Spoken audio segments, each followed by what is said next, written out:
Back in November 2022, my first time using ChatGPT was a pretty interesting night. I think my wife was like, how do you spend 6 hours on a new application? And it's like 4 in the morning, can you just go to bed? And I'm like, what? This program that's like an Excel sheet that's real smart is talking to me like Shakespeare. This is kind of rattling my brain here. So I was pretty interested, I'm sure like all of you. And that's kind of the genesis of where this all comes from. That day was a turning point for technology, and it's a major turning point, to the point where things are changing at a pace that's incredibly fast. And it almost feels like whiplash. Like, how fast is it coming? How fast can we handle it? And are we prepared to handle it? So my mind went straight to security right off the bat.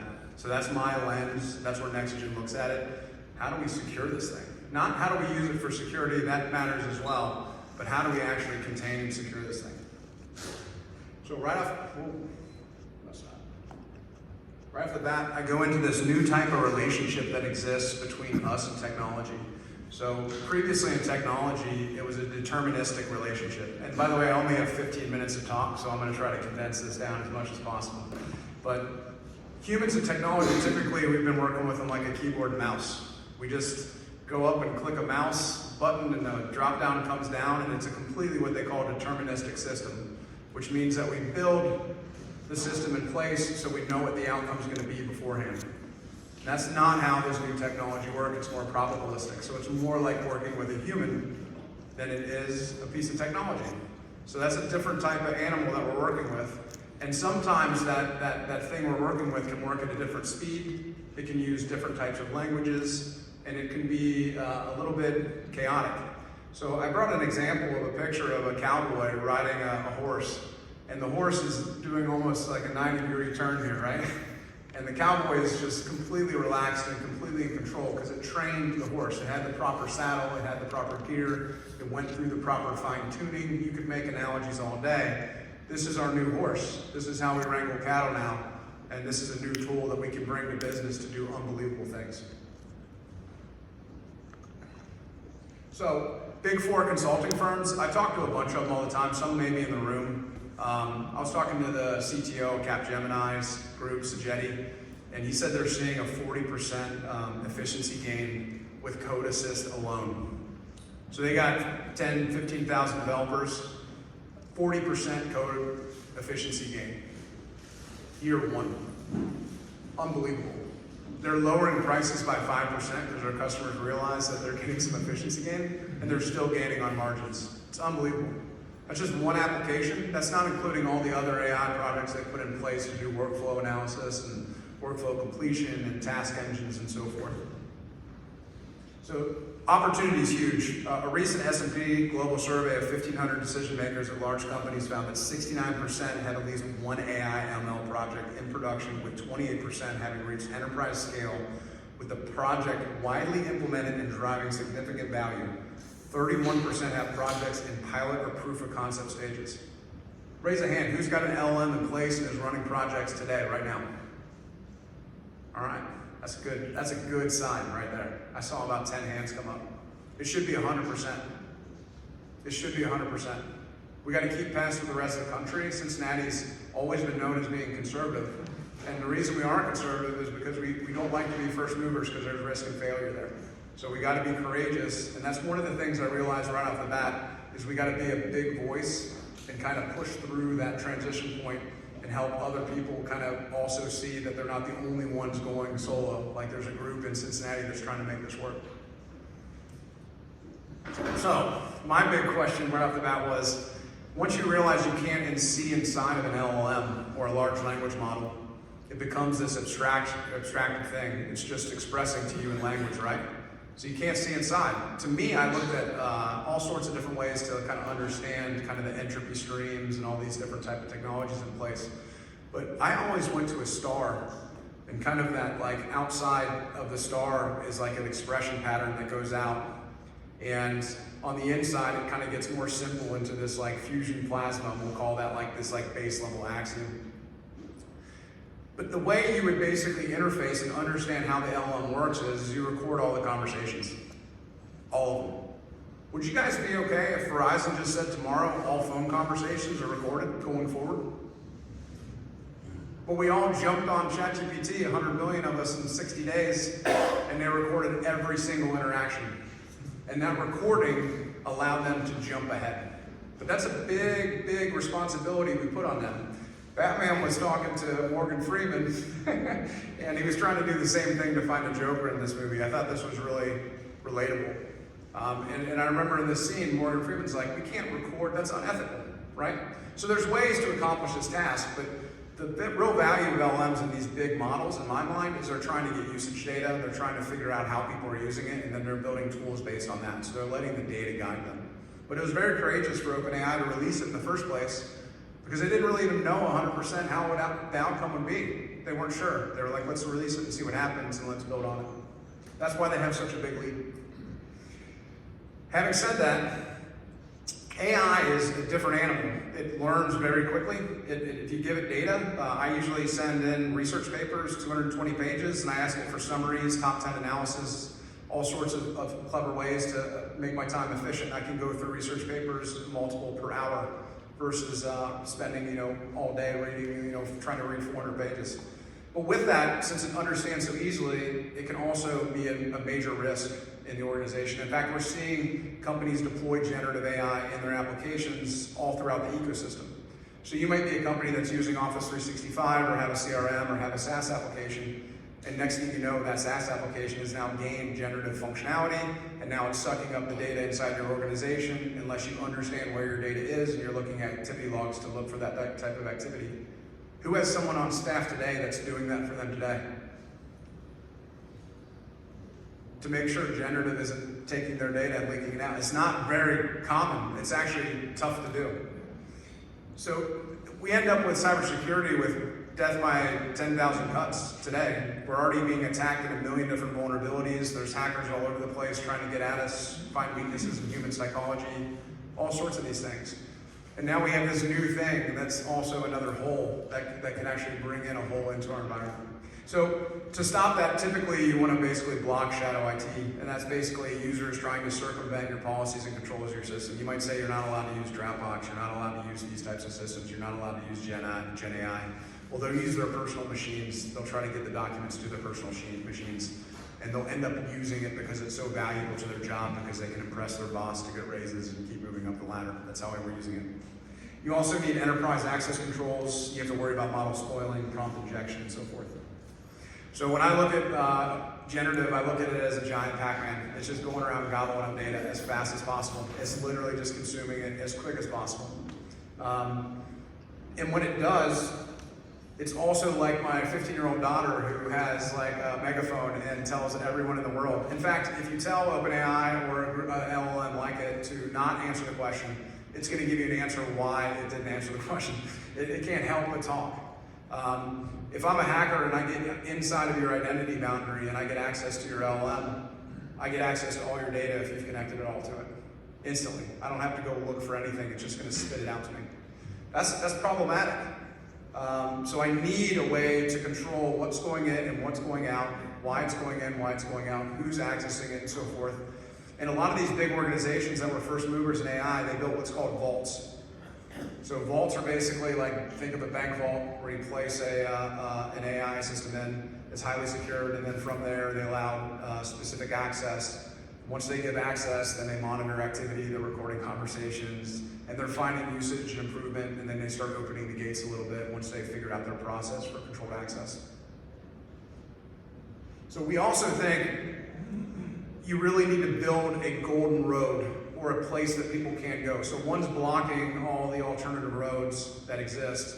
And then the second is actually providing that golden road. And that golden road is the one that we want them to go through because we can apply AI governance, AI security, we can get our use cases, we can get our user feedback, and we also control those golden chat logs and those conversations so we can build upon them.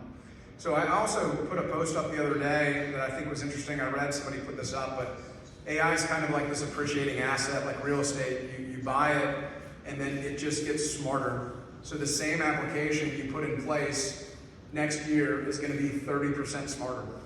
And you're going to have better tools to account for that capability set. if you pay attention to how users do it, and they end up becoming your guiding light for your innovations, in my mind. So Nexigen, this is back like 9 months ago, I was on my whiteboard in my office, and my coworkers at my company were like, what are you doing? And I was building out an AI security system. And I was working on how to do contextual guardrails and layer them and all these other types of clever ways. And then I realized you probably don't even just need, and through conversation with people, you just don't need like a static set of these. This is actually hybrid AI, in that we need additional AI to then help with the filtering of the contextual analysis. So it's not just me saying, don't, like our customer service reps, don't tell them about the CEO's pay or the financial reports, because we want to shift those contextual guardrails away from those people. But we want it to be done in an automated fashion where it can learn over time and be an artificial intelligence on itself. So when I think of AI, Gen AI, I think of our main source of data that's doing the expression, and then I think of additional AI outside of it that kind of reverberates back and makes sure that that expression is clean. Because OpenAI is going to conflagrate, or it's going to put hallucinations out all day. But if you take that same OpenAI system and putting on Delta.com or one of the other airways, and then starts putting those same hallucinations out to your customers, now it's held accountable to the actual strict facts. And if it hallucinates, it's actually a problem. And I was listening to Dr. Kelly Cohen yesterday, which is basically stating that that's actually law. So the provider underneath is not responsible. It's actually the person presenting it, the service to their customers, the intermediaries, and they need to take guardrails extremely seriously. We also, on top of that, if you're going to put something in place to filter between your customers and the AI model, and you have your own set of guardrails, and you're not just relying on the basic guardrails that will come with the LLMs or the large action models or the image models, you need to know if something bypasses it, because ultimately humans are clever and will figure out a way around the guardrails. So when they do, this isn't really like prevalent today. We're talking about the future, but we realize that this is going to be a problem. Who's going to staff this? Who's going to manage this? Who's going to implement this? And I'm sitting with my engineers at Nexigen looking for how humans can be employed in a world of AI, and I'm like, wow, we can deploy this. We can provide a contextual SOC that's going to look for guardrail passes, and that can actually respond and do prompt engineering and RLHF to reinforce this new AI filtration system. So we found a way to employ humans in AI, and it was in cybersecurity, and we're super excited about it. And we did some press about it because we think it's cool. Calypso's first customer in the world was the U.S. Department of Defense. Their next 5 customers were the large five financial institutes in the United States, and then they moved on to Europe and Asia and so forth. They're the top LLM security platform. So we're their North American reseller and distributor and integrator. So all 3 of those things, because what they said and what we were saying aligned, and they realized we could present their product the right way. So what does Calypso do? It's kind of 3 things. It's an observability platform. You'll see observability used like crazy. That term's come out, and it's like, hey, we do observability. So that's complete visibility into your chat logs in and out. It's searchable, auditable, all those kind of things, and you can do analytics on it. But secondly, then you have a security mechanism to it where you actually apply the guardrail logic. And then outside of that, you'll actually provide RBAC onto the guardrails. So now these conversations are allowed by these people, these LLMs are accessible by these people, these guardrails have been breached, will be responded to by these people. You start having this, and your data will then be segmented as well. If no one knows what RBAC is, that's role-based access controls. That's basically saying these LLMs can be accessed by this group. So if I have a service desk, or I have a call center, they can access this LLM. If I have a finance department, they can access this LLM. If my finance department is asking me questions that's outside their purview, we're going to tell them no. So we have that based on group that you log into. So that level of control is available to the enterprise, and you can bring any LLM to the table. That's a pretty cool platform. It also has DLP and PII built into it. It's hijack prevention. It does CVE blocking. A lot of people are trying to spoil LLMs by putting in vulnerabilities into the data set, so the LLM picks them up, and then when they do code assist for all those big 4 accounting firms, it injects the CVE in place, then when it produces the code, it actually has a CVE in it, like a vulnerability in it, so then you're spitting out code assist, and it actually is putting out negative things. We also then have RLHF filters, so on response from users if they come into a secure portal, They can basically rate the response, and then you get that telemetry back to see if the actual system's doing a good job. So this is what I drew up on my whiteboard back in, I think it was like June, something like that last year, maybe a little bit before then.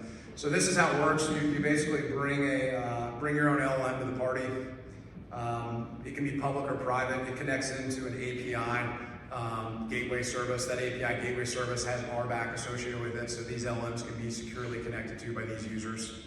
This whole thing exists inside of a tenant or an enclave inside of Microsoft's world. There's another term for it inside of Google or Amazon. And we're actually seeing different kinds of clouds exist, like there's inference cloud or there's RunPod, which are different ways to buy GPU compute. But anyway, you bring that into the gateway, and then you have termination that takes place. From there, you have a moderation that takes place that runs off a vector database. This is running off Kubernetes. I'm getting a little technical, but I'm allowing you guys to kind of digest it. From there, then, we store all the chat logs, which we can analyze for later, and then we bring the prompt for all those LLMs into like Slack, Teams, or Secure Web Portal. So that's how it works. So your team can just go right into their Teams chat, and then they can get access to the LLMs that are available for them. From there, you can connect your data stores, and when you're doing your data store connections, your data lakes, or your file repos, SharePoint, ERP, all the things, you're basically able to do your same level of access control. And that's the typical governance models then at that point. And typically I'm seeing domain users controlling their domain sets and credential sets for their data that they have under their own governance. So that's a whole other topic. We can get into data governance a lot deeper. I'm just going to lightly touch on it there. Outside of that, then we put in our traditional tools for cybersecurity, which would be your traditional like UEBA, identity boundary with logging, SIM, EDR, and these types of things. These are the filters that are in play and on demand from Calypso. So if you guys played chess, you played chess.com or Lichess. If you have, you've played against a computer most likely. Like Stockfish was a deep learning model originally, now it's moved into like a generative kind of blend. Each one of these filters is a separate Stockfish that's playing against the LLM on its output. And then the corporation then controls its own guidelines. So you'll see with OpenAI now today, if you ask it to generate an image of like Mickey Mouse, it's gonna say, hey, that's outside of our content and copyright policy. Your corporation now gets to actually create its own policies and cover them for all the LLMs in place. So this is a giant hurdle that companies weren't moving forward with because they were worried about their security posture and how it maps to more advanced cybersecurity controls and frameworks. This actually allows you to do so, and some of the other partners that we have in the room, for instance, BreezeML, do similar things on the governance side. In fact, they do governance work for Airbnb and allow them to get GDPR compliant, actually. So sitting in the room today. You can do things like legal content detection. Are people trying to put contracts in here and do legal work? Prompt injections, malware protection, sentiment analysis. Are they doing DLP of our source code or our secret sauce? Is Coca-Cola putting in their secret Coca-Cola formula? We don't want that in the LLM because it's going to shout it out. All these types of things. This is an example of the platform which is available via API or via a user interface, obviously.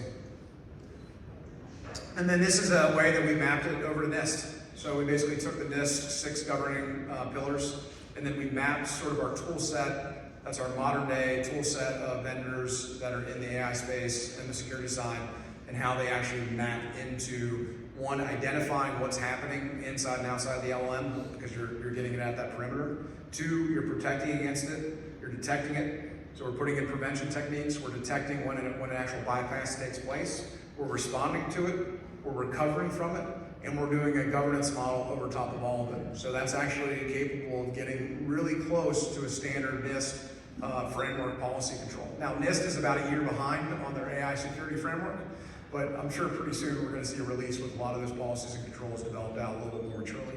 But we feel like it's going to map in this general kind of paint by numbers thing we did here. These are some of the tools we're using that you may or may not heard of in the AI space. So grip security or nudge or even CyberHaven are 3 different ways you can use to block out shadow IT prevention. And then on the AI security and governance side, we're using Calypso and BreezeML. We're the vendor in North America for both of those groups right now. Breeza Mel is a UCLA PhD professor. We're on the phone with him yesterday. Brilliant guy. They're doing amazing stuff. Greg worked at IBM, again in the room. Calypso, same thing, out of Stanford, PhD, kind of like Eric. And then Trinsic helps us abstract the identity layer from the data layer. SaaSworks helps us on UEBA. And then we have a bunch of other ones in the room as well. And in Cincinnati, we've got a ton of AI startups like Pieces for Developers, Narratize, Level 6, and more, which are local ecosystem players. And part of what Zach and I are doing are celebrating the local ecosystem as well, because we want Cincinnati to win. We also partnered with one of the most brilliant minds in AI in the world. He's sitting in the front row right here, Kelly Cohen, written books, and I believe, and is also sits on the global head of the Fuzzy AI group. So he's got PhD students heading out and running AI for groups all over the world. And he's just super impressive, and we're lucky to have him in this region. If you get a chance to go into UC Digital Futures, you can actually explore all these different use cases in one building. They created an integrated lab, so they have VR headsets, they've got 3D sims, they've got PhDs on that they can do probabilistic analysis on your applications to look at like outcomes, just all sorts of other capabilities that I think a lot of the people in this region don't realize they can tap. So we became a partner with them, and we can steer customers that direction as well as they come in. So we really love the partnership with UC, and they're helping us to make sure that our system, we can get a level of accuracy that potentially wasn't available before, or people didn't empirically know. So they provide a scientific approach in their analysis. But having said that, we do a bunch of fun security stuff, which removes the hurdle, we believe, for a lot of people that are cautious about taking on LLM projects or generative AI projects. At the same time, we developed relationships with AI science groups. And the AI science groups, one of the first ones I met is Eric Carr. Eric Carr and I met on a conversation, I'll introduce him here, on a phone call. And it turns out he went to school at Stanford, so did Sam Altman. It turns out he was friends with Sam Altman. Turns out he was Sam Altman's first business advisor. All of these things had me incredibly curious. My ears are growing, and I'm trying to learn more. Eric's brilliant in the field, PhD, super academic, very down to earth, makes things simplified. And then our goal is to basically bring customers to people like Eric that can then go through with a white canvas and build a piece of art and then help your companies move forward responsibly, fast, and have great outcomes. So, there you go.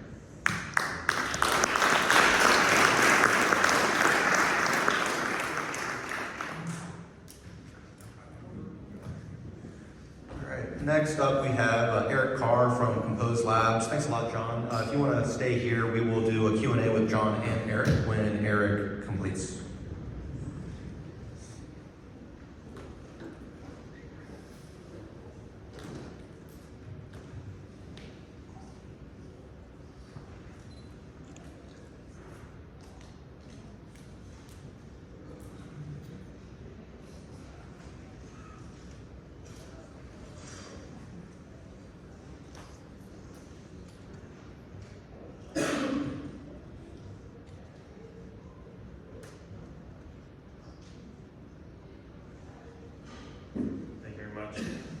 Thanks for being here. Minor correction, I actually left my PhD program to go with, to work on Sam's first startup. But yeah, just maybe a sign of hands. Like, who uses ChatGPT or a similar thing on a daily, weekly basis? That's great to see. Who, like Anthropic, Gemini, that's great. RAG. Retrieval augmentation, people aware of that? Or yeah, I'll spend a little bit more time on that. That's great. Well, thank you very much for being here. I was planning on kind of sharing at least some of my thoughts in terms of like how the generative AI market is evolving, and then also I think there's kind of like three core patterns that we're seeing a lot of both our clients as well as kind of the marketplace spending in terms of adopting, and I kind of wanted to spend some time kind of going through that. So. Maybe, hopefully it's as fun as some of John's slides. I wanted to kind of start with this one. I kind of really like the memes, but you know, I think it's a big question. Like, where is generative AI going to go? Is it going to replace humans?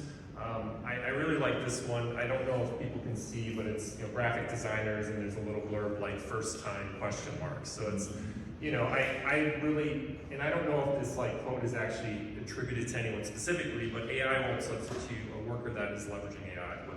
So I'm a big proponent where AI is really kind of an accelerator, force multiplier in terms of what humans can do, as opposed to, now and again, there are some maybe manual automation for certain roles, but I think it's really across developers, across creative folks, across business folks, it's really giving us opportunities to do both more as well as different things that we have not been able to do in the past. So that's kind of really the lens I take as I kind of think about it. So, I really like kind of thinking, starting from a history standpoint. I think this is probably not a surprise. I think probably a lot of people in this room kind of grew up in the internet. The mobile was kind of another really huge wave. And then now AI. We're really in the early days. John mentioned, like ChatGPT was one of the fastest services to get to 100 million users in like 6 days.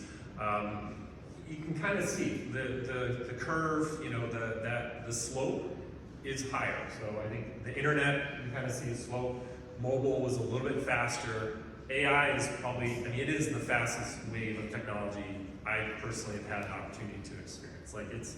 Last year was just insane trying to keep up with what's going on, what's happening on a daily, weekly basis. I think things have slowed down a little bit, but I think it just I wanted to kind of share this from a perspective, we're on a 5, 10, 15-year journey. This is going to be pretty fundamental across a lot of businesses. We'll talk a little bit about the hype curve. Obviously, we're going to have some highs and lows in terms of where the technology will go, but really I think this perspective is pretty important. And I was at a talk yesterday talking to a lot of folks in grad school, and really they're asking what is their career going to look like in the next 5, 10 years? And I think it's fundamentally going to be driven by how generative AI is integrated into our lives. So kind of on the history theme, so ARC Investment Management, they have I came across this and they released it in January. This big idea is 2024. I'd recommend if you're interested, kind of just Google searching it. But they kind of put the context of what the potential impact of generative AI is across some other technologies through time. So you kind of see the steam engine, railroads, electricity. And I think it somewhat just provides perspective in terms of how potentially fundamentally transformationally changing this AI could be. Now, you can see PC, you can see the .com and mobile over there. AI, even if it's not necessarily as impactful as this study is proposing, it can be very significant. It's kind of the same order of magnitude of the internal combustion engine, electricity, and the telephone combined. So I found this kind of a really interesting kind of view, and really kind of setting the historical context in terms of what's in front of us over the next 5, 10 years. So I think just at a high level, these are kind of the types of use cases that we're seeing quite a bit. Starting with sales, marketing, advertising, I think that space has been by far kind of disrupted or positively impacted by the adoption. And I'm happy to share the slides too, so if you want to take a picture or not, just let me know. So I think most of the use cases like generating copy. I'm sure every one of your email boxes has been filled with a lot more spam with the first line saying something personal, and then there's some second line around their business thing. But I think a lot of that's being driven by the ability of leveraging these tools to really automate some of that personalization, that leveraging the data that's out there about individuals and really kind of honing, how do you get to the decision makers? How do you, both on the consumer side as well as business side, and really sales, marketing, and advertisers is a field that's been really very high adopters of generative AI. Developers, I think John mentioned, I also have a slide. It's been pretty amazing. So we have been pretty aggressive within our firm. So maybe I should have introduced Compoze. We do application development, engineering services, generative AI for clients. We've been very aggressive at adopting kind of some of these co-pilot tools, and it's been very positive in both kind of the code quality, our ability for our developers to kind of think through new problems, and it's very, it's very powerful. Even what's been interesting, even people that are not necessarily very code literate are actually able to use kind of OpenAI to build some simple Python code and really kind of do prototyping things. And again, I think 5, 10, 15 years ago, I think that would have been very challenging. And now everyone with a computer with internet access or a mobile device has the ability to basically do some very simple coding, automation type of things. End users, media artists, I won't talk too much about that, but obviously that's another area where there's a lot of pretty, Sora got released last week on the video side. pretty amazing. It's just really kind of a pretty phenomenal market. And I'm kind of going back to that first slide, graphic designers, are they worried about their job? But I think there will always be a role on like, how do you go like kind of stitch these together to create these kind of new things? And then from an enterprise standpoint, I mean, this is probably the area where we spend the most time, but like across customer care, administration, product, legal, there's a lot of these domains where I think generative AI can be very powerful. And most of them are really specifically around like unstructured data type of problems. So there's workflows you have with natural language. Generally, a lot of your previously available tools were not necessarily as effective at it. If you have structured data, if you have an analytics database, there's a lot of really great analytical AI and ML products out there and tools. But I think with the natural language, with the unstructured, I think it's always been very challenging. And now we have this very new world kind of opened up to us. So I kind of like this diagram from, Sequoia Capital is one of the larger venture capital firms, and it's really a creative world. And I really liked kind of maybe playing on that historical context where we're actually at. So, 2023, 24, from a tech standpoint, we have the capability to be able to go generate text at a very high level. And I think that's really powerful. And I think we're still trying to figure out how can we actually take advantage of that. How do we embed that into kind of the various flows in the companies?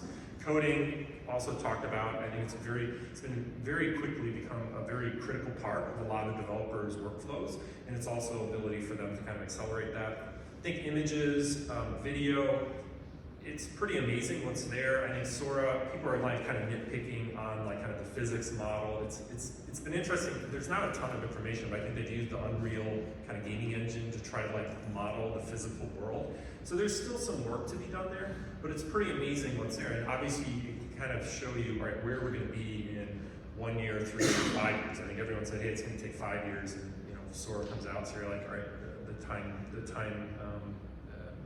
window is kind of compressed. So kind of within that mind, I really like kind of another diagram from the ARC report in terms of where kind of the AI image revolution. So 2017, the University of Toronto is one of the larger kind of AI research institutions, and they released a line drawer 1617. And you can kind of see the progression. So, like 2016 is, I think, where a lot of this like natural language to image kind of started. Beginning of February, early 2022 is when kind of Midjourney, which is one of the more popular kind of text image engines out there, kind of see what it looks like by end of 22. You see what it looks like by the end of 23. It might be a little bit hard to see, but it's pretty amazing how quickly some of this technology has evolved. And I think if we continue on this trajectory, we really, as business leaders, as technology leaders, we really want to think about how do we take advantage of that growth curve, as opposed to where the puck is today, kind of thing. So, kind of very similarly, another diagram that I think really just was kind of like an eye-opening thing for me was they kind of like plotted the cost of authoring content over time. So, from 1902 to 22, 23, it's been pretty stable. So we're talking, maybe 100, 125, 150. It is a logarithmic scale, but it really shows, I think, pretty drastically what these large language models, the capability that now is available to us. So we're talking an order of magnitude, 2 orders of magnitude reduction in the cost in generating the written word. And again, I think that's why marketing, sales, areas where there's actually a lot of written content is, potentially most worried, but also I think potentially in the best position to kind of take advantage of some of this. And this is something that at least we're thinking about, right? If you got something that was 10x faster, 10x cheaper, what can you actually do that? How can that fundamentally change the way that you kind of operate your business? So I think that's kind of some of the potential. Now, you need to kind of keep it in context. And I think IDC will kind of share their perspective. Sorry for having a competitor up here, but Gartner, their peak cycle. I mean, this is something, they do tons of these things. They released this in August 16th, like we've reached peak generative AI. And I personally kind of struggled with that. I kind of was amused by that. I've never been involved, I mainly grew up in like the mobile wave, and I could see the velocity. I've never seen something move as quickly as it has in generative AI. And I think it's going to take us 1 to 5 years to actually just process what we're now capable of doing. Again, like Sora just got released last week, right? There's a period of how does that get baked into these really, complex workflows in Hollywood, in other areas. And again, I think it's, we'll see. Like Gartner, they get to make their calls, and we'll kind of judge that. So with that in mind, I kind of wanted to focus the next section really around kind of 3 dimensions that I think are really important. So number 1 is I'll talk a little bit about chat. So I think everyone probably has that experience. I won't spend a ton of time on that. I think retrievers, I think retrieval augmentation, I might get a little bit more technical or geeky, but I do think retrieval augmentation is one of the most fundamental patterns on how you can really positively leverage large language models, and I wanted to spend a little bit more time on that. And then I think I wanted to talk a little bit about agents and tools. We're seeing more and more clients think about how do I go automate, or how do I leverage large language models to automate various workflows in my business. And my gut is like that agent space is really going to be where the vast majority of the value is going to be created from generative AI.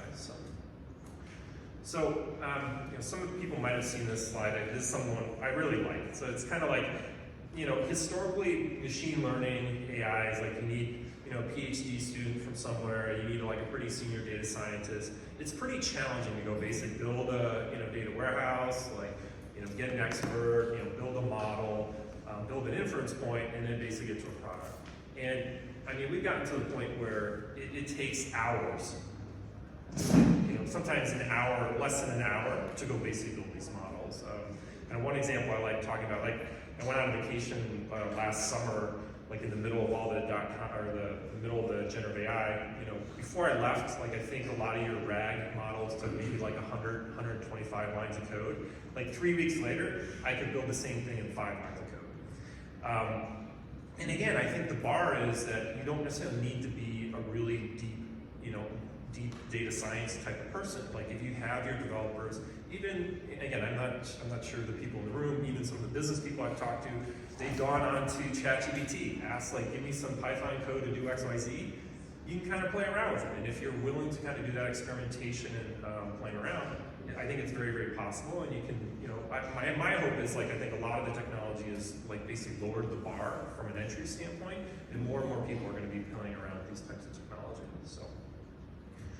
So this one might be a little bit hard to see, but this is from OpenAI. They have some pretty nice videos. But basically, and again, this maybe gets a little bit. I'm not sure. Everyone raised their hands, so everyone's familiar with kind of the LLM stuff.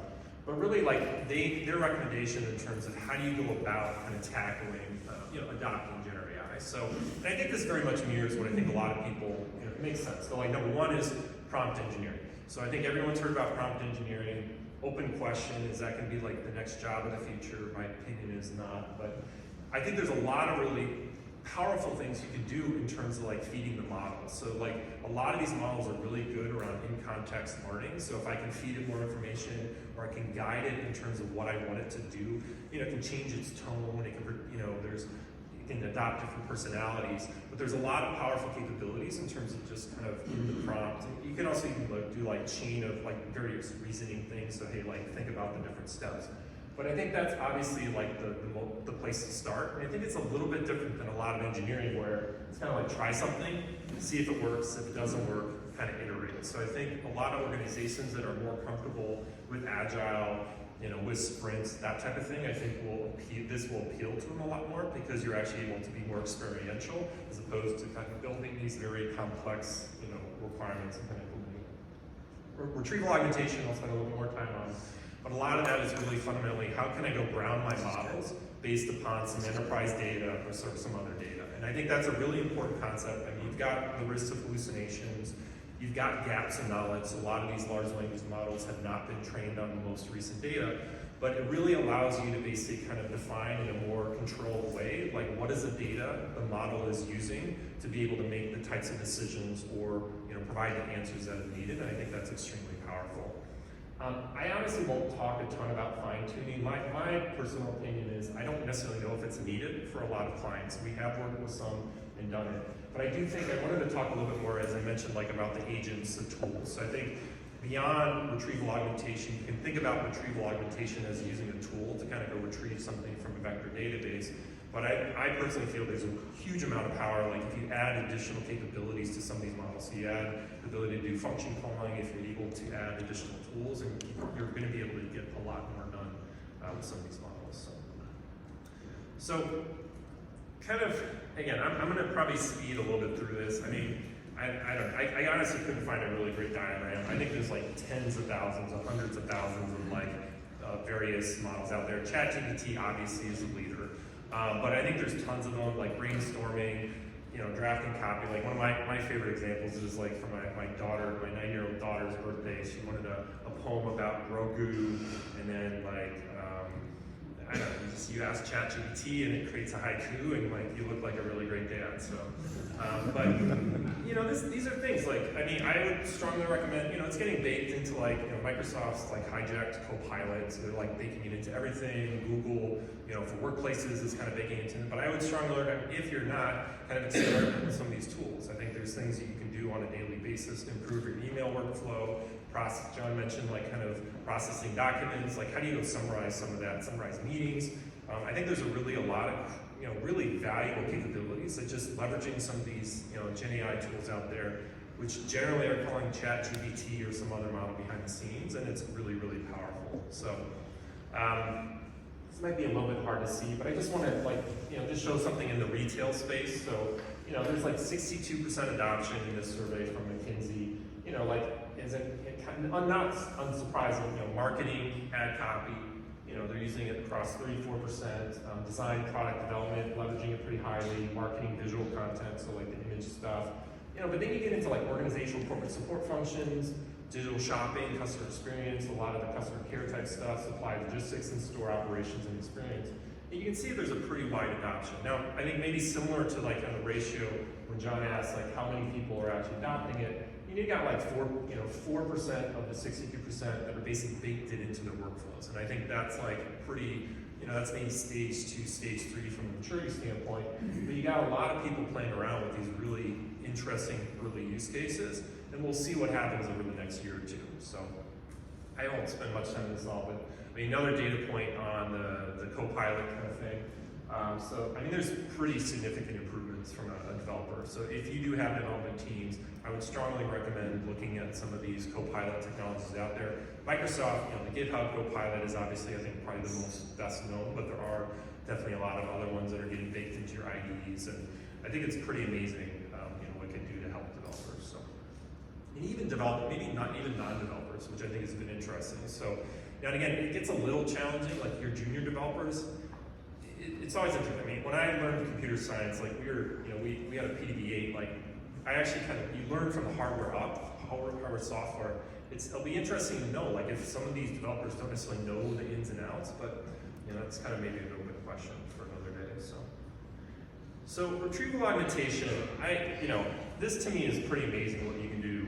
I mean, I give my example, like you can do like in 5 lines of code, if there's some data that you think is interesting, you can build some really powerful solutions. So we've worked with some clients in the customer care space where, hey, we can go ingest all of your product information, your troubleshooting information, and create a much more compelling chatbot than what a lot of these products out there. If you go to a website and they have a little chatbot, it feels like you're going through some IVR tree and like press 2 or 3, and it's just not a very compelling experience. Whereas a lot of these things, you stick ChatGPT, you stand up a vector database, you ingest some content, and I think you get 70–80% of the way for a much more powerful solution than what people do. So I'm not sure how much time to spend on this, but I think kind of the 2 most fundamental steps are, number 1 is really ingesting your data. There's a lot of different ways to do it. Your embedding algorithms are really important. The way that you kind of chunk your data is really important. But at the end of the day is you're getting it into a vector database. And vector database is one of those things that just has exploded on the scene over the last probably year or 2 years. And it's really, it's really amazing what it can do from a semantic search standpoint. So I think we're so used to kind of keyword search. If I don't have that exact, like if I put a space in there, or if like, a hyphen's missing or something, like it's very brittle in the way that a lot of search works, whereas semantic search really tries to infer the meaning that you have across this, and it's really powerful. So, oh, sorry, I forgot about this one. So this one, just some of the types of things from a vector database. So, and again, it's not just purely text, which I think has been really, really powerful. We've had some really interesting use cases with some clients around images. So we have some companies that work in the supply chain, and they can basically take pictures of the field, and you're actually able to leverage these large language models to interpret the images, create structured data out of it, and you can actually kind of leverage it as part of your existing kind of data pipeline. So, but again, just some kind of examples that you can do with across audio and multimedia type of stuff. So I think something that I think a lot of people are beginning to kind of pound their head against is like, all right, now I stand up a retrieval augmentation solution. How do I go test this thing? You got model drift, so like OpenAI, has a tendency to release models every 2-3 months or even more rapidly. Your data is changing quite rapidly. Your prompts are changing. Those are the big three. There's other things that are changing, but every one of those things can make a difference in terms of how your model is responding to this set of questions. And again, it's pretty challenging. We work with a number of clients, hey, we try to go improve the quality of response to these some types of questions to answers, and it kind of degrades other areas of the solution. It's really kind of a balancing act. So I would just keep this in mind. Ragus is one of, I think, one of the packages out there, Llama Index. There's a number of them kind of moving out there that have this, but it's really trying to evaluate the faithfulness. So this would be kind of does it hallucinate or not? So the generation, but then also how well your retrieval pipeline is doing. Am I actually getting the data that I need to be able to make a legitimate answer for my customer or for my employee with my RAG solution? And I think just implementing this in a consistent way so you can kind of automate it over time is really critical. So again, if the model changes, it might completely blow up a bunch of stuff you've done, but then you have an automated way of actually testing and evaluating your system. So, with that in mind, I'm maybe not spend too much time on this, but advanced retrieval, I might skip that one. So, one thing around retrieval, it's, and I think John was mentioning, this is his kind of horse example. Retrieval augmentation it's kind of weird how these large language models operate. So this chart on the left is kind of a study.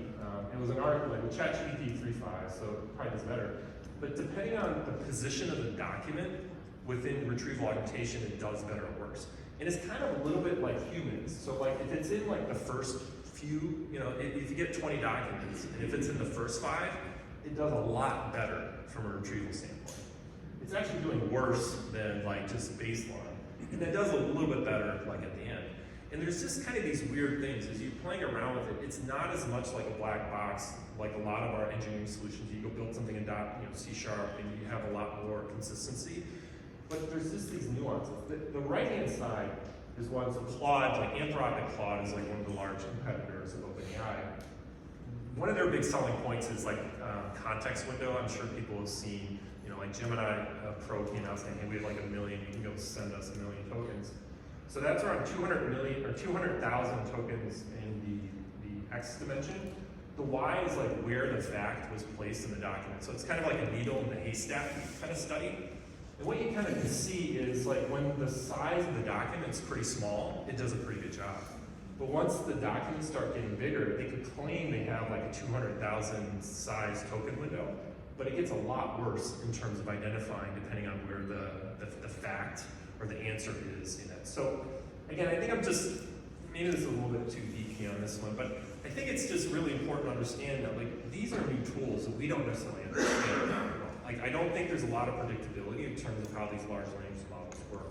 There's these weird things. There's another study that just came out from Google Mind, who's they're one of the big research shops too. But if you're basically feeding your large language model, here are the facts I want you to use, the ordering actually matters. So it's not even necessarily asking what it to do, but if you tell it different, hey, use this premise 1, premise 2, premise 3, premise 4. If you reverse the order, it actually changes the way that the model actually is effective in answering. And it's all this said, there's these little interesting things that again, I think you need to be able to automate and test. That's why I think testing is very important. But it's just really, how do we get experience kind of working with these new tools that have just exploded on the scene over the last year? And it's gonna take a while to really understand and hone that, for our business needs, for our personal needs, for our technical needs. So I won't spend, I probably won't talk too much about this one. So I'll just say, so retrieval augmentation, I think, is one of those really critical patterns, and I think it's really powerful because it's trying to leverage large language models as a reasoning engine. So as opposed to using it for search, I'm actually using it to like basically go do some processing, do some workflow analysis, and that's kind of a good lead into this next section. So, yeah, I don't know, maybe a little more on the tech side again, but like, so React is like one of those really common frameworks, or like kind of been foundational for a lot of like RAG and other models, but it's kind of basically identifying reasoning and action. And I think right now, a lot of people are just using the reasoning aspect of the large language models, but a really critical component is like, how do I go do it to act? So I think when you think about retrieval augmentation, you think about retrieving, that could actually be using a tool to go get some information. And basically what you're trying to think about is like, how do I leverage my large language model to go do stuff? And it can learn, hey, if it doesn't have information about something, it can go get this tool to go get it. And I think it's a very powerful pattern. And what, at least my perspective is, I think a lot of this, LangChain is one of the other big ones out there, but a lot of these, like you can have your model armed to be able to go out to ask agents to go do stuff for you. And that might be, hey, if there's some information in a SQL database, vector database is obviously a really great example. Might be going to the web. A lot of these large language models are not great at math. Maybe you just go put that function out into a tool as opposed to having the large language model do it. So I think there's a lot of really powerful things. And I think what that's getting towards is like kind of the opportunities from a process automation standpoint. This to me is where I think the vast majority of the value from generative AI is going to come from for a lot of businesses. And this is just, just kind of an example of how do you go plug in your large language model into some business processes and kind of actually automate some of that. So how do we go compress things that take a few days, a few weeks, down to a few minutes because you're actually automating some of that. And we've talked to a lot of people, there's a lot of document workflow type of things. The large language models are really good about summarizing and pulling that stuff out. Now again, I think it's very important to have like human supervision and fallback. So we're not necessarily just going to trust the model to do it, but I think if you can put the right checks and balances, I think very similar today. Humans can make errors. How do you go put the checks and balances in place to manage that? I think it's going to be very, very powerful. So in my mind, I think there's a lot of this world is going to be like, how do these large language models actually act as more coordinators, orchestrators in a much broader ecosystem? I think a great example is, I don't know what Apple's going to do. Like, they're obviously going to do something this year, but they can have a small large language model device. It might be able to communicate to other larger large language models to get things done. And you really start thinking about what is the fabric of these large language models working together to kind of help us. So I don't know if this is, I was trying to think of examples of like, where could this actually potentially go, right? So I don't know, like George Jetson, I think I watched it a little bit when I was a kid, but it was like, this thing is like, and I loved it, like Joe Barr, like the creators, like his job was one simple thing, press a button, that's all he had to do, right? So that was, in the future world of like adoption of like all these AI technologies is basically, your job is basically just press a button. Or, maybe it's a little bit, I don't know, maybe we end up in like the Terminator world, like who knows, we'll see where we end up, but it's kind of yeah. So kind of like, beginning to wrap up. So to me, I think this is maybe summarizing a lot of the types of things. Like John talked about like just guardrails. There's a lot of things from a defensive standpoint you want to be thinking about. Fine-tuning, retrieval augmentation, the generation of your content is a really critical part.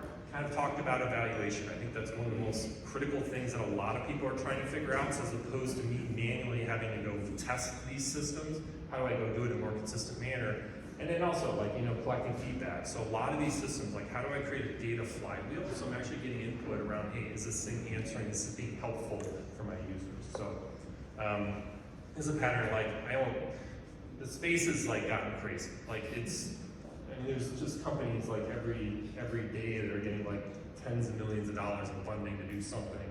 It gets very challenging to navigate. And I think some of it is really, just, I'm a strong proponent, like start with the fundamental business problems. Like really identify some very simple things to do. Get something simple stood up. Don't go build the Cadillac or whatever analogy you would use from day one. Again, like you got these APIs, you've got developers that know APIs. You can build these solutions, I think, pretty quickly. Start small, start simple, prove value, and build from there. It's always easier to make it more complex. With that said, generative AI is still very new. Like there's a lot of knobs, there's a lot of ways that we still don't understand how these systems work. And I think some of that is, how do we go embed that in our thinking And I think some of it's experiential, but then also some of it is how do you continue to leverage tools, processes, best practices out in the marketplace to be able to kind of take best advantage of generative AI. So with that, thank you very much. I like my meetings, but this one.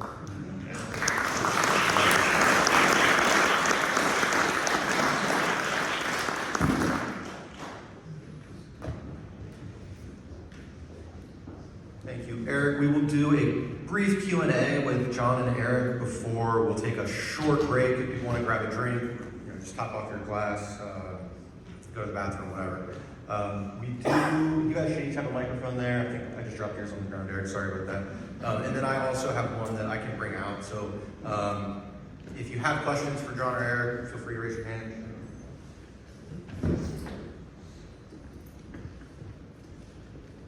Oh, that's not working. You might have to just... Yeah, sure. Great presentation. John, I wanted to ask you, or Eric, as you reflect on the large language models, or even things like the New York Times lawsuit, where there's a premise that their data is disproportionately more important to outputs, can you speculate a little bit on what sources do you think are disproportionately shaping what we see in search results? And if you could maybe for those of us in the audience that represent brands or large enterprises, to what extent do the the website owners or the content owners have influence in what that looks like?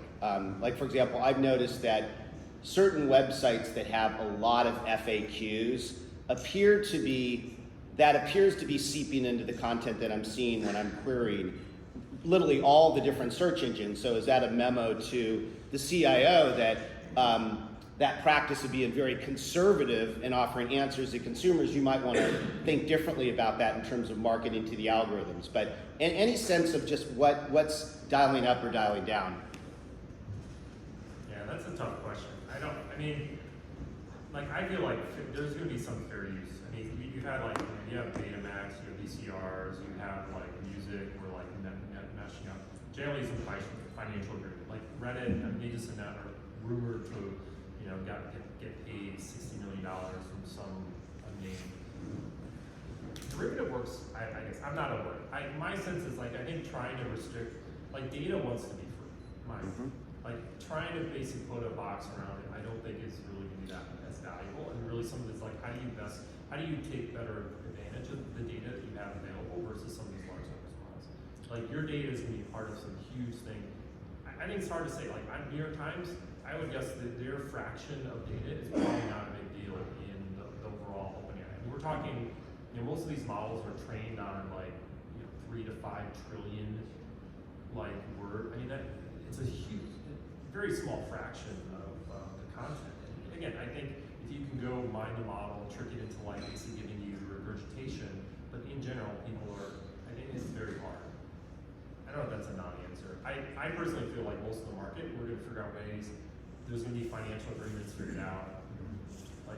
So I look at the content owners wanting to have subscriptions, and they want value of that data long term. So I feel like there's, I'm not sure if this is on or not. I feel like there's there's formalization that's going to occur in these trust networks that'll get built, and then there will be a weight on the network, I think, and then there'll be subscription. The problem I see is that when you interact with the LLM and you do it all the time, and if it's working LLM to LLM, you're downloading, you never need to go access it again. So the key is how do you figure out how to make it where you're getting your question answered, you need to come back and you're not recording.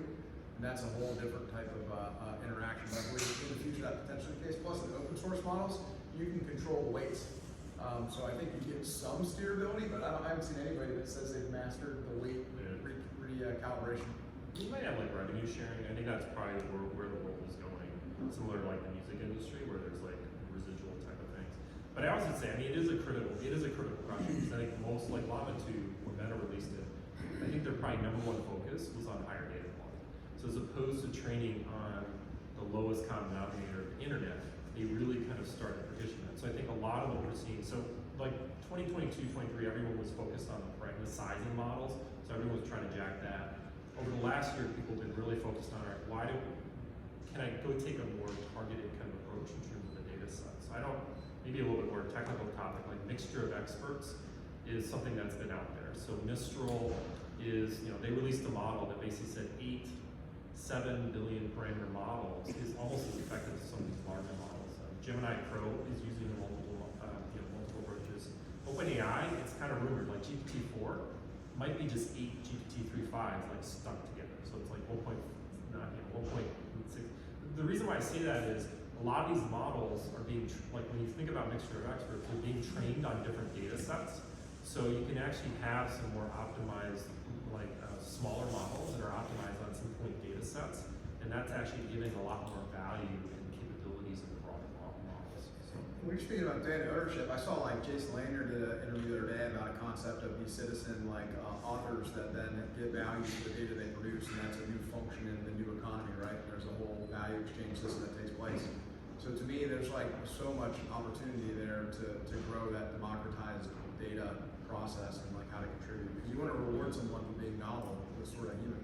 But on the SMOE side, like on the GPT side, like you get this SMOE on the Copilot side. Like we talked about Copilot. Who owns the data on Microsoft? Like does Microsoft actually, do they get rights to your data that you're putting in your Copilot? And does Copilot give you access to the API function to run a guardrail system on it at all? Or is that just an identity boundary that exists? So it turns out that's the case on the business side of Copilot. But on the custom side of Copilot, then you can then bring in these custom guardrails.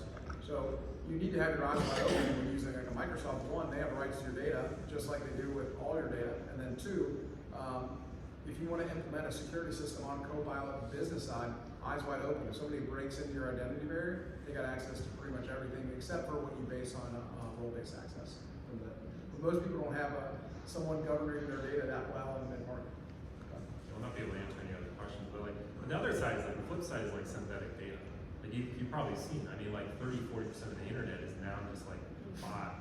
So like what happens with the large language model? And I think John mentioned like, right, there's the challenge of like ingest, like, yeah, most of the data out there is like synthetic. Like what role do we give up? George And can there be so much synthetic workflows happening in the background that we actually have to start upgrading our routers for all the bot activity that no one even knows about, right? Like, is that happening in that traffic? So we have time for 1 or 2 more questions. It does appear that we're having some AV issues, so I'll just speak up, I'll repeat your question, and then John and Eric, if you guys can just project your voice. When we break after this, we'll get it fixed. We have a question right here. So this might be a simple question, but in the last week, I've been in 3 different conference calls where somebody brought an AI note taker. And it just comes along with them, either automatically. Where's Chris Brock? And they don't know it's there, or they're bringing it, they're not announcing it. So I was facilitating a meeting yesterday, and I'm like, who brought the AI note taker? Nobody fessed up. Like in the room full of like 40 people on the conference call. So I booted it. So anyway, do you think about guardrails and so forth, and AI always listening? Is there a protocol for that? I'm just curious. Yeah, I mean, similar to like video. Like I mean, a lot of calls I'm not like, hey, do you mind if I do this? Oh, sorry, I keep thinking this is working. So, I mean, I think similar to like video. Like people are like, can I record this? So I think it's similar to, and I think I've been on calls like, hey, can I use this tool? Yes or no. So I think the protocol is whoever's trying to use it. Now again, the problem, the challenge is like a lot of that's becoming automated, right? So it just magically happens. And it's a fair question. Like to me, I think it's very valuable. But I get it. Like but I would typically take notes anyway and other stuff. So it's not like, I don't know. But that's recorded. That's recorded. It's recorded to you. I probably get the best notes you've ever had. That's right. If I take notes, the notes are mine, right? And I take them offline. They're not necessarily spread to other systems, and they're not accessible to the whole world, right? And then when you get the generative model, if they're selling that data on the back end, as we know, companies sell data. What value does it get from them, and how does that get repackaged, and what control do I have over that? Right now, it's a Wild West. So we basically recommend being careful about which generative you allow in, and then provide that golden road that, hey, we have our generative solution and we're telling our users to use that. I think that's the best way to do it. But I would want someone to be careful before starting the conversation. Go ahead, Brad. Yeah, no, the piggyback on what you were just saying, I feel like between the two of you guys, like that's where a lot of companies are at, is like, if this was a conversation like generative AI happened 10 years ago, before people really started talking about data governance, like, it would be kind of, in my eyes, a little bit crazy from the security side of it, but right now, there's such a focus on that GRC side of the house, that there are a ton of business teams that want to jump in and start using it, but security teams are now really along for the ride and say, oh, let's hold up before we do this. And now it's turned into the conversation of, wait, now we need to go back and check all the applications we're using and be able to find a way to know when the next iteration is using generative AI, right? And how you do that. So like, it really is like I feel like there's businesses that really want to start moving fast with some of the things they want to do, like people that I'm talking with, me myself. But it's kind of like that next step of, and it's funny that everyone uses the term guardrails, because there's already a company that came out security-wise, it's a big guardrails. So if you look up AI guardrails, it's like that's the first app that's pops up. So it's kind of like a mile less on like the security side of the house too, and just the ability to scope all the different applications that the business has already paid for. So just like you're talking about with the video, right, where it's actually not recording you, but it's somebody else, right, that kicked off that meeting. It's their video, and it's their application that now has everything that you discussed. And I can think of a ton of people that as soon as that comes up, they're like, turn it on. Yeah, but like, are you on social media, like Facebook? It's, like, No. again, I think there's gonna be a norm. No, I know. Wrong person to ask. Right, I mean, I think it's a norm. Like, we need to figure out how do we go integrate these tools, and like, again, like it should be opt-in, right? It should not be opt-out. I think that's kind of a. Yeah, and that was like the big thing that just came up. I think it was yesterday or the day before. I had to pull it up. This is why it's so important to have so many voices in a room, because there's so many perspectives that people look at it. So I look at it from my lens. Kendra Ramirez has got a completely different lens that she sees responsible AI usage from, right? And her lens and her voice is super important. That's why I love what Pete Blackshaw did here, is brought a bunch of people together in the room to bring different perspectives so they can talk about things and flush out these ideas, these different perspectives. And I think what Zach and I are trying to do is do that same thing and create an echo chamber, not necessarily an echo chamber, but a way for us to have diverse opinions come into play. So More of a brain trust. more of a brain trust, yeah. We have time for one more question, and then we will get set up with Dr. Cohen and Kevin Brimberry. Yes, got it right here. I think the big thing for all this too is that the only thing that matters is value creation. And so my opinion is, or question is, when business leaders start calling bullshit on is this tech going to drive value? The nice thing about ChatGPT is you instantly type something in and get a response. The curiosity factor is 0. So as we look at integrating these tools in the enterprise, security and all those other things, but what are some of the tips and tricks to help the enterprise leaders say, okay, we're scratching the surface of value creation, let's keep going? That's a great question. Well, I completely agree. I mean, again, that's why you start with prototypes, you start small. I mean, I think the days of these major like initiative programs just blow up in your face are done. Like, I read a stat that it 70% takes you of a them fail. day. It'll take you, take a day, a week to go spin up some of this stuff, and then you can actually go show, here's some value I have. Now again, it's, there's a bunch of additional stuff you need to do. You gotta say, hey, you can see, like, this can be very meaningful to the business. And I think those micro programs, I think, are much more critical. And thinking about it more of an iterative, like, go experiment, iterate, show value, as opposed to, doing these 10, 15 week or quarter programs. One of the things we've been thinking a lot about at Nexigen is how do we create a secure foundation so that regardless of the application that an enterprise wants to develop with a partner like Compoze or someone else, they're able to do it and able to do it confidently. Because I think we're at a point now where when the internet came out, looking back at Eric's chart, when the internet came out, if you were asking the question, am I going to use this, instead of how am I going to use this, you were asking the wrong question. And I think we're very much in the same spot now. You shouldn't be asking, am I going to use AI? It should be, how will my organization use AI, and how can I create an infrastructure and foundation that can be done safely and securely? And that's what the program that we're standing up here is really all about. All right, real quick, Ryan, then we'll do a quick break as we get reset up and fix the mics. Yeah, and this is more a statement, so I didn't want to come across like negative on the idea of that too, because I really look at like when you were just talking about that slide that you put up, in the same way that like 30 years ago, what did you do when your faucet is leaking, you asked a neighbor how to fix it, or you called the plumber, right? Today, if you haven't figured out how to look that up on YouTube, just do it yourself, right? Go to Home Depot and do it, then you're kind of missing out, because it's a lot easier than you think. And then maybe I'm oversimplifying that, but it's the same thing too here, like, you know, you gotta spend a little money to buy some tools, but here on the coding side of it, for a lot of people, it's like, I have no idea where to start from, right?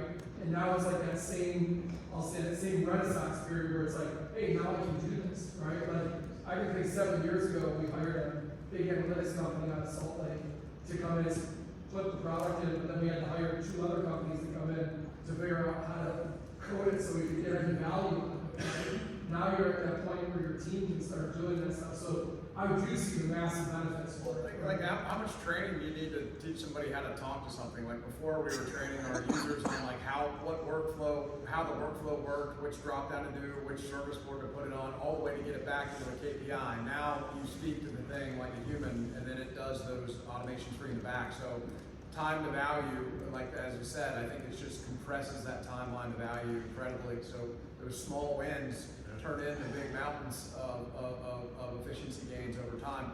And that's where people that don't start today and their competitors do, they have a year on you. So there is, I don't want to say a fear of missing out, it's just let's be confident to run alongside them and potentially lap them. And that's where I think the leadership too, like that education part we're talking about, it does get better over time. You know, the sooner you start, the better your modeling becomes, depending on what your business is, what your vertical is, and what you're trying to accomplish, right? It's not the idea of missing out, it's the idea that you want, it's going to incrementally, see value out of it as it moves forward. I was gonna say, like, natural language is the new programming language. I think that's kind of the summary of what you're saying. So it's really powerful, because like it really, again, I think it opens up a much wider group of people that can actually use these technologies versus having C#, Java, Rust developers or anything.